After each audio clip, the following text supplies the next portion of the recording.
Gibson, Gibson, Gibson. Why are we talking about you again?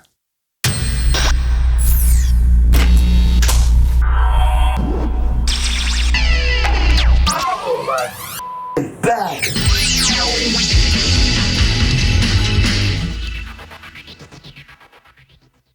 Hey fellow Lonelies, welcome to this latest installment of the Lonely Rockers Journal, the place where I rant or enlighten on topics related to the creation of music.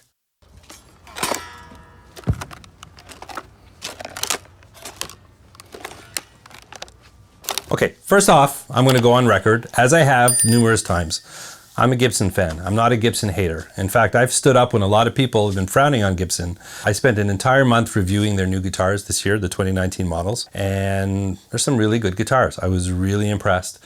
I know the quality has suffered in recent years, and they were just good guitars. Now, while I was doing that, that's when the whole Play Authentic thing blew up and the guitar world went nuts. I kind of missed the boat on that one, but I decided to do a video anyways. By the way, a link to all of these videos will be in the description if you want to see them. But in my video, it was sort of a reaction to the reaction because a lot of people went really negative on Gibson and social media, like crazy negative. Why does this matter? And I kind of looked at the situation. I said, hold on a second. I mean, Gibson is a historical brand.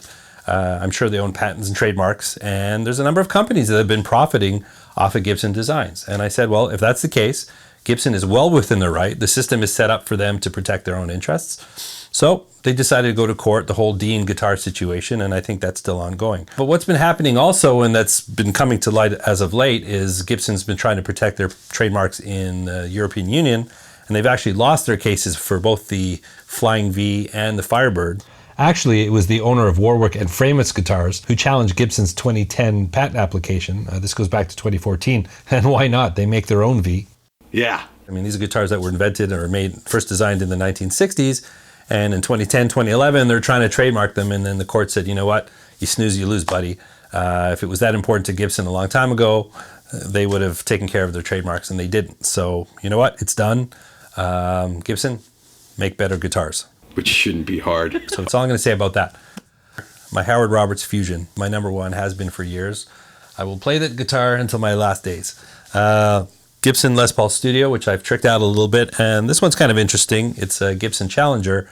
They were made in the 80s during the Norland era, American made to compete with Japanese imports. Kind of juniorish. Listen, I love these guitars, so just reminding you that I'm not a hater here and that I want to see Gibson do well.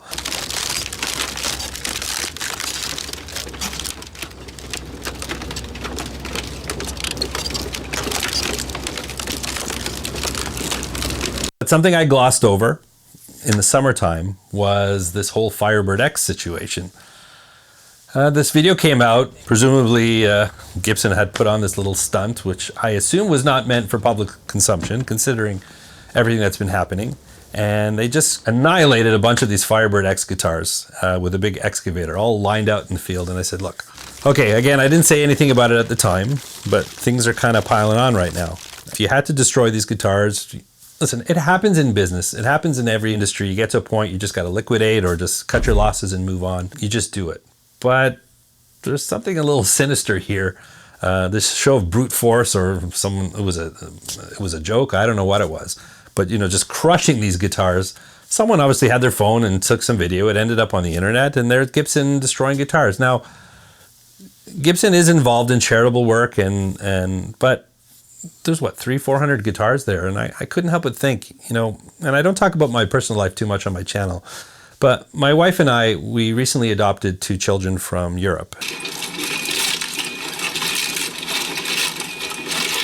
We spent some time in an orphanage over there and had never seen one before, and I couldn't help but think, you know, all these guitars, couldn't they put in the hands of children around the world? Okay, the electronics are dated, they don't work, it doesn't matter. The guitars work. And actually people have tested it. You can strip out all the electronics and it can still be a regular guitar. Gibson published an official statement on why they had to do it. There were unsafe components or whatever, but it's not just about the fact that they destroyed the guitars, it's how they destroyed them. If they had done it in the privacy of their own factory, thrown it into an incinerator, no one would have known about it. But really the issue comes up because of this display. And that's really what gets me questioning Gibson's heart.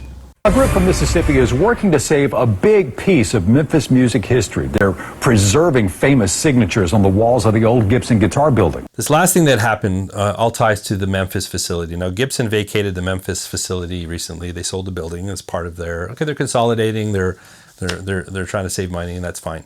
This is the Gibson sign. It's just pieces parts. It's an old neon sign that we brought out. Jim Herring drove from Clarksdale, Mississippi to Memphis to save signs and signatures written on the wall at the Gibson Guitar Factory. A board member of the Delta Blues Museum, Herring tells me a contact from FedEx asked if he would like the memorabilia. I said, Jim, they're going to get rid of this stuff. These are some pictures. If you want it, go up there and get it. If not, they're going to throw it away. And thankfully, this man from this Delta Blues Museum board showed up and took a look at the stuff and said, this is crazy, you know, we got to save this stuff. So I think they've preserved it. I think more of the story will come out, but it got me thinking again about everything that Gibson has been saying in defense of some of their actions. This is about protecting our legacy. 125 years of innovation and relevance in music. It's worth protecting, and it's our job, and we will continue to fight to protect our intellectual property. Preserving their heritage and preserving their legacy.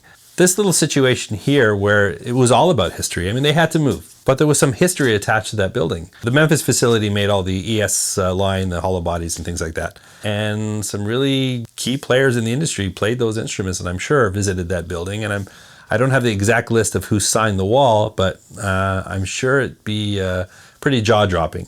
And to think that Gibson was just going to trash it and burn it, what would it have taken to cut a little drywall off the wall and send it to a museum, or, you know, some goodwill for the local community? You're leaving Memphis. Maybe think about that.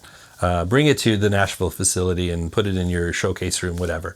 But it really got me thinking that the heart is really missing in Gibson. And a lot of the things that people are saying maybe are not that far from the truth. And it kind of pains me to say that because I believe the industry does need Gibson, and I've said this before. I think it needs a strong Gibson in the marketplace because it is probably the biggest influencer, maybe next to Fender. The current administration really has nothing to do with the legacy of the company. Just a lot of bankers and VC people and opportunists who saw an opportunity to buy a household brand at pennies on the dollar and try and bring it back to glory. But it's obviously about the money. But Gibson needs to find their heart. I think that's why people are not liking Gibson right now. They're not feeling the heart, you know. There's a legion of guitar players out there around the world that love those guitars, and I still have a desire to pick up a Firebird and a real Les Paul, and I hope to have a good one in my collection soon enough. But this is around a time where I just made a big decision about buying a new guitar, which is hiding under there. I have shared the odd picture on social media, so it's not a big secret, but the time came. I have a milestone birthday, and excuse me. Oh, I wanted to buy a guitar. I thought for sure I was going to buy another Gibson, maybe a real Les Paul, like a standard or something like that. And my best friend just wanted to take me to a music store and just get me to try a bunch of guitars. He said, forget about labels, forget about brands, forget about prices. Just, I'm going to hand you a bunch of guitars. And it really opened my eyes because I played some guitars from lesser known names, and these companies are crushing it. I bought one.